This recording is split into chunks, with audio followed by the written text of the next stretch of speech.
नमस्कार साथियों, कुछ बात करें यूट्यूब चैनल पर एक बार फिर आपका बहुत बहुत स्वागत है।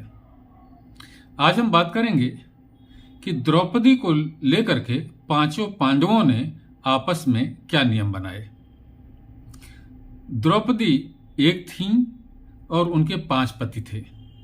द्रौपदी दिव्य गुणों से और दिव्य रूप से विभूषित थीं, इसलिए इस बात की बराबर संभावना बनी रहती थी कि इन पांचों पांडवों के मन में द्रौपदी को लेकर के मतभेद हो जाएं और आपस में फूट पड़ जाए। उस समय के जो श्रेष्ठ जन थे वे भी इस बात को लेकर के बहुत चिंतित रहते थे कि कहीं द्रौपदी को लेकर के पांचों पांडवों के बीच में फूट ना पड़ जाए, क्योंकि पांडव न्यायप्रिय थे और कौरव अन्यायप्रिय थे। सभी चाहते थे कि कौरवों की हार हो और यह भी निश्चित था कि कभी न कभी पांडवों और कौरवों के मध्य युद्ध होना ही है। तो अगर द्रौपदी को लेकर के पांचों पांडवों के बीच में फूट पड़ गई तो फिर कौरवों को पराजित कौन करेगा। इस कारण एक बार नारद मुनि पांडवों के पास गए और उन्होंने पांडवों को एक कहानी सुनाई। वो कहानी थी 2 भाइयों की। 2 भाई थे, वे राक्षस थे और उनका नाम था सुंद और उपसुंद। वे दोनों भाई बहुत ही वीर थे और एक बार वे देवताओं को भी जीत चुके थे। लेकिन उन दोनों भाइयों के मध्य एक स्त्री जिसका नाम था तिलोत्तमा, वो स्त्री बहुत सुंदर थी। उन दोनों भाइयों के मध्य उस स्त्री को लेकर के झगड़ा हो गया और दोनों भाई आपस में लड़ गए।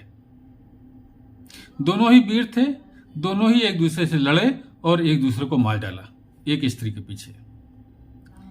ये कहानी नारद मुनि ने पांडवों को सुनाई। इस कहानी का वर्णन महाभारत के प्रथम खंड के आदि पर्व के अंतर्गत आने वाले विदुरागमन राज्य लंब पर्व में पृष्ठ 597 पर अंकित है। तो नारद मुनि ने पांडवों से यह आग्रह किया कि तुम लोग द्रौपदी को लेकर के एक नियम बना लो। नारद मुनि की सलाह मानकर पांचों पांडवों ने नारद मुनि के सामने ही यह नियम बनाया कि हम में से प्रत्येक के घर में, घर का मतलब प्रत्येक के साथ में पाप रहित द्रौपदी एक वर्ष रहेगी। द्रौपदी के साथ एकांत में बैठे हुए हम में से यदि एक भाई ने दूसरे को देख लिया तो वह भाई जो हम एकांत में बैठे हुए हम लोगों में से किसी एक को देखेगा, वह 12 वर्षों तक ब्रह्मचर्य पूर्वक वन में निवास करेगा। यह नियम पांचों पांडवों ने नारद मुनि के सामने बनाया। इससे जरा आप देखिए कि महाभारत में कहां पर अंकित है।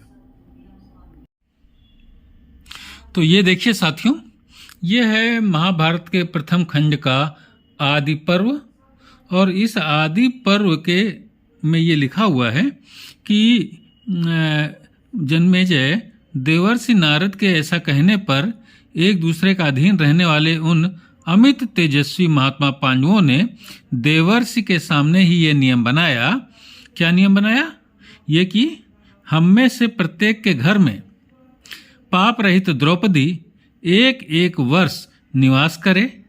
द्रौपदी के साथ एकांत में बैठे हुए हम में से एक भाई को यदि दूसरा देख ले तो वह 12 वर्षों तक ब्रह्मचर्य पूर्वक वन में निवास करे।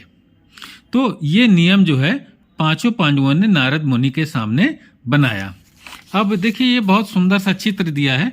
इसी में जो मैंने आपको सुंद और उपसुंद की कहानी सुनाई थी उसका ये चित्र देखिए, ये दिया हुआ है कि 2 भाई ये तिलोत्तमा नामक नारी के पीछे आपस में लड़ रहे हैं।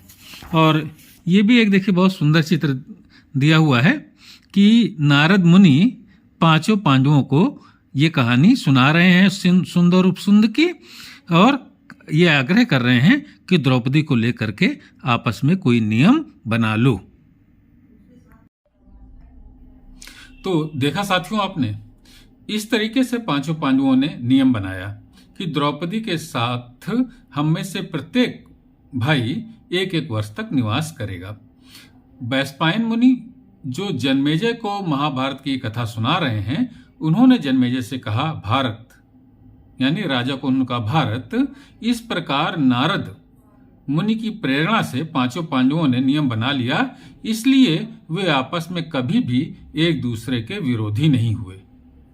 अब आप देखिए महाभारत की इस कथा में कि एक स्त्री और उसके 5 पति और वे पांचों भाई जो उस एक स्त्री के यानी द्रौपदी के पति थे, द्रौपदी को लेकर के आपस में कभी नहीं लड़े, कोई मतभेद उनके मन में नहीं हुआ। यह सिर्फ आपसी समझदारी के कारण हुआ।